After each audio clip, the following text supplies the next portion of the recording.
ఒక ఊరిలో ఒక గొర్రెల కాపరి ఉండేవాడు. అతనికి ఒక గొర్రెల మంద కూడా ఉంది. ఆ గొర్రెల మందను చూసుకోవాల్సిన బాధ్యత అతను తన కుమారుడికి అప్పగించాడు. ఒక రోజు ఆ గొర్రెల కాపరి కుమారుడు ఆ బాధ్యతకు విసుగు చెంది గ్రామస్తులను మోసం చేయాలని నిర్ణయించుకున్నాడు.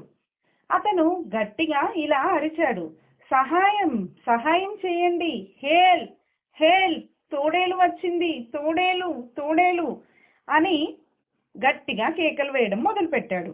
అతని కేకలు విన్న గ్రామస్తులు గొర్రెల కాపరి బాలుడికి సహాయం చేయడానికి గ్రామం నుండి బయటకు పరిగెత్తారు. వారు అతని వద్దకు చేరుకున్నప్పుడు తోడేలు ఎక్కడ ఉంది అని అడిగారు.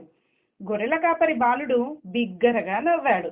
హ, నేను మీ అందరినీ మోసం చేశాను, నేను మిమ్మల్ని కేవలం మోసగించాను అని వాళ్ళతో చెప్పాడు.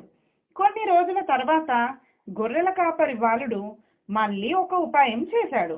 అతను మళ్ళీ ఇలా గట్టిగా అరిచాడు, సహాయం చేయండి సహాయం చేయండి, హేల్ప్, తోడేలు తోడేలు వచ్చింది, హేల్ప్ అని మళ్ళీ గట్టిగా అరవడం మొదలు పెట్టాడు.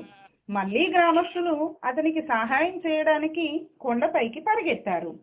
మళ్ళీ ఆ బాలుడు తమను మోసగించాడని వారు కనుక్కున్నారు. అంతా కొంటగా ఉన్నందుకు వారు అతనిపై చాలా కోపం వ్యక్తం చేశారు. అప్పుడు కొంతకాలం తర్వాత ఒక తోడేలు నిజంగా పొలంలోకి వెళ్ళింది.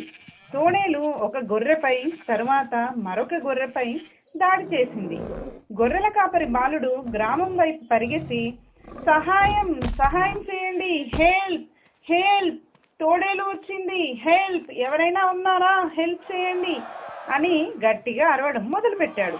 గ్రామస్తులు అతని కేకలు విన్నారు, కానీ వారు అది మరొక ఉపాయం ఆ బాలుడు చేసి ఉంటాడని భావించి నవ్వారు.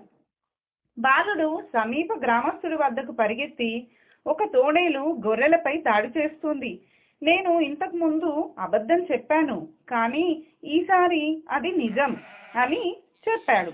చివరకు గ్రామస్తులు ఆ గొర్రెల మందను చూడటానికి వెళ్లారు.